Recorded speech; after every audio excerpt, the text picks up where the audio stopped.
கர்த்தருக்கு மிகவும் பிரியமான தேவ ஜனங்களே, இந்த ஞாயிறு விருந்திற்காக இயேசு கிறிஸ்துவின் நாமத்தில் உங்களை அன்புடன் அழைக்கிறோம். கர்த்தர் உங்கள் பட்சமாயிருக்க கர்த்தர் சொல்லும் காரணம் எசேக்கியேல் 36:9.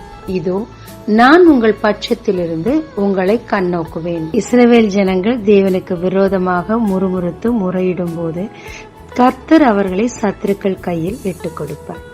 ஆனால் அவர்கள் மனம் திரும்பின வேளையில் தாமே ஓடி வந்து அணைத்துக் கொண்டு சத்துருக்களை எதிரிட்டு அழித்து தன் ஜனங்களை உயர்த்துவார். எசேக்கியேல் 36:3-11 வரைக்கும் அவர் தன் ஜனங்கள் பட்சமாய் எப்படி இருக்கிறார், எப்படி கண்ணோக்குகிறார், எப்படியாக சத்துருக்களை அழிக்கிறார், எப்படி தன் ஜனங்களை மீண்டுமாய் உயர்த்துகிறார் என்பதை விரிவாக சொல்லப்பட்டிருக்குதுங்க. 3-4 வசனங்கள்ல தன்னுடைய ஜனங்கள் பாழாக்கி விழுங்கப்பட்டார்கள், அவதூறாய் பேசப்பட்டார்கள், கொள்ளையாடப்பட்டார்கள், பரியாசம் பண்ணப்பட்டார்கள், கர்வமான மனதோடு சுதந்திரத்தை தன் ஜனங்களிடமிருந்து பறித்து கொண்டார்கள். எனவே அக்கினியான எரிச்சலோடு நிச்சயமாய் பேசுகிறேன்னு சொல்லி கர்த்தர் சொல்றாருங்க. சத்துருக்களுக்கு விரோதமாக தேவன் கையை உயர்த்த காரணம் தன் ஜனங்கள் மேல் அவர் வைத்திருந்த வைராகியம் மட்டுமல்லாமல் அவர் நீதியின் தேவன், நீதி செய்யத்தக்கதாக அவ்வளவு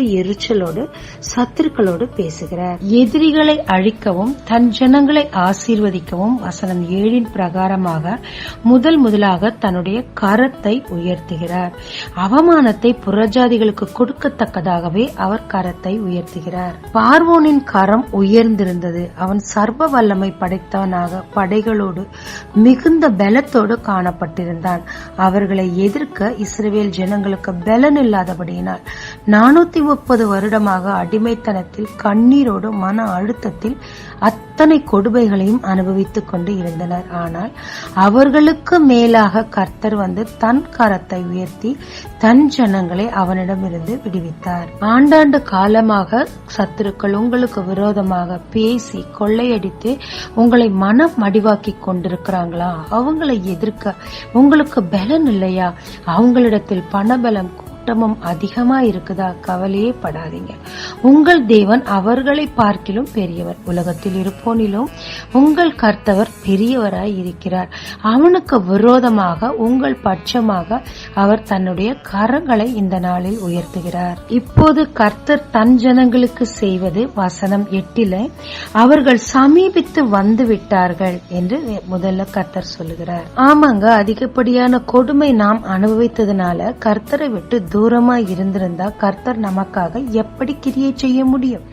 முதல்ல அவருக்கு சமீபமா வாங்க. உங்களுடைய ஆதி அன்புக்குள்ளாக திரும்பவுமா வரும்போது கர்த்தர் உங்களை கனி கொடுக்க செய்வார். வசனம் 8 தானே எல்லாமே கனி கொடுக்க காத்திருக்குது. என் ஜனங்கள் சமீபமாய் வந்து விட்டார்கள்னு சொல்லி கர்த்தர் அவ்வளவு மகிழ்ச்சியா உங்களை ஆசீர்வதிக்க ஆயத்தமாய் இருக்கிறார். 9 வசனத்துல அவர் பட்சமா இருந்து கண்ணோக்குகிறார். அவங்கள்ட்ட என்னென்ன குறை இருக்குன்னு சொல்லி அவங்கள முதல்ல பண்படுத்துகிறார். ஒரு இறுகி போன நிலத்துல எத்தனை விதை விதைத்தாலும் பிரயோஜனம் அல்ல. அந்த நிலத்தை ஆயத்தப்படுத்தி அதற்குரிய தண்ணீரை ஊற்றி விதை விதைக்கும் போது 100 தலையான பலன் கொடுக்கும். தன் ஜனங்களை தேவன் ஆசீர்வதித்தாலும் அந்த ஆசீர்வாதம் அவர்களோடு தங்கி இருக்கத்தக்கதாக அவர்களை பண்படுத்த வேண்டியதா இருக்குது.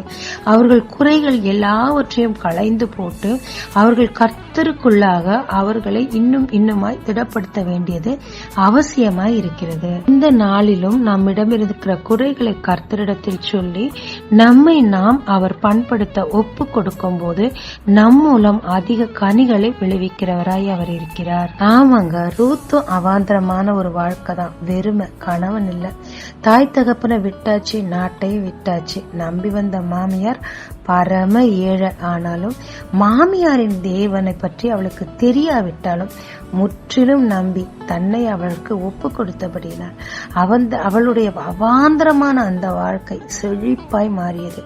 தேவன் அவளை கட்டுவித்தார். ஆமாங்க, தேவனுக்காக நாம் திடமான ஒரு தீர்மானத்தை எடுக்கும் போது நம்முடைய அவாந்தரமான நம் வாழ்க்கையின் பகுதிகளை மாற்றி தேவன் நம்மை கட்டுவித்து குடியேற்ற வைக்கிற தேவனாய் இருக்கிறார். அடுத்த செட் ஆஃப் ஆசீர்வாதம் என்ன தெரியுமா? மனுஷர்களையும் மிருகங்களையும் உனக்கு வர்த்திக்க பண்ணுவேன், பல்லிகி பெருக பண்ணுவேன். ஒரு பெருக்கமான ஆசீர்வாதத்தை கர்த்தர் தர காத்திருக்கிறார். பூர்வத்துல இருந்தபடி நான் உன்னை ஸ்தாபிப்பேன்னு சொல்றாரு. நான் அன்னைக்கு அப்படியெல்லாம் இருந்தேனே, இன்னைக்கு இப்படி ஆயிட்டனே நம்ம சொல்லலாம்.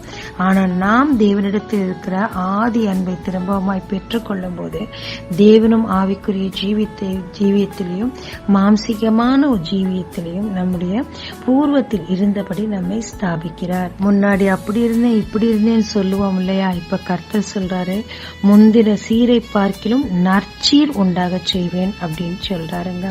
இதனால நான் தான் கர்த்தர் என்று நீ அறிந்து கொள்ளுவாய் என்றாரு. நாம் தேவனை அறியும் வண்ணமாய் அறியாததுனாலதான் கஷ்டங்கள் வரும்போது நாம் தேவனை விட்டு ஒதுங்குகிறோம். ஒன்று, அவரிடத்தில் சமீபமா வாங்க.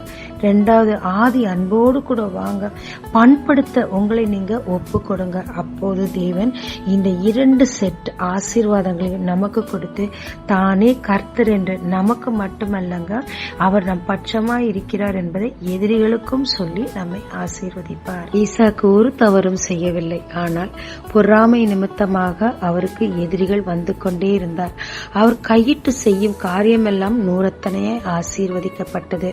எதிரிகளும் பெருகிக் கொண்டே இருந்தார். இவரும் விட்டு கொடுத்து கொண்டே இருந்தார். ஒரு நாள் வந்தது, கர்த்தர் அவர் பட்சத்தில் இருக்கிறார் என்பதை எதிரிகள் கண்டு அவரிடத்தில் வந்து மண்டியிட்டு உடன்படிக்கை செய்தனர். ஆனால் ஈசாக்கோ வர வர பலத்து பெருகிக் கொண்டே இருந்தார். ஆமாங்க, நாமும் தேவனிடத்தில் நம்மை பண்படுத்த ஒப்பு கொடுத்து அவருக்கு சமீபமாய் வந்து விழுந்த இடத்திலிருந்து எழும்பி அவர் நம் பட்சமாய் இருக்கத்தக்கதாக அவருக்கு பிரியமாய் நடக்கும் போது இப்படியாக வறட்சி நீங்கி பழுகி பெருக பண்ணி உங்களை நற்சீரோடு ஆசீர்வதித்து எதிரிகள் முன்பாக தேவன் உங்கள் பட்சமாய் இருக்கிறார் என்பதையும் நீங்கள் இன்னுமாய் தேவ அன்பை அறியவும் தேவன் உங்களுக்கு உதவுவாருங்க. ஜெபிக்கலாமாங்க.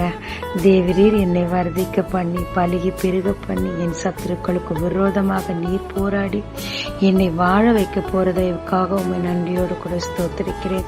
தேவரீர் நானும் உம்மிடத்தில் சமீபமாய் வர, விழுந்த இடத்திலிருந்து எழுந்தி வர, என்னை பண்படுத்த என்னை ஒப்பு கொடுக்கிறேன். கர்த்தாவே, நீர் என் பட்சமாய் இருக்கிறபடியினால் சத்துருக்களுக்கு நீர் என் பட்சமாய் இருக்கிறீர் என்பதை அறிவிக்கவும் நான் உண்மை இன்னுமாய் அறியவும் இந்த சான்ஸை நான் பயன்படுத்திக்கிறேன். கர்த்தாவே, தயவாய் என்னை ஆசீர்வதியும். இயேசு மூலம் பிதாவே, ஆமென். இயேசு கிறிஸ்துவின் நாமத்தில் இந்த நாளில் உங்களை ஆசீர்வதிக்கும் ஜீசஸ் விஷன்.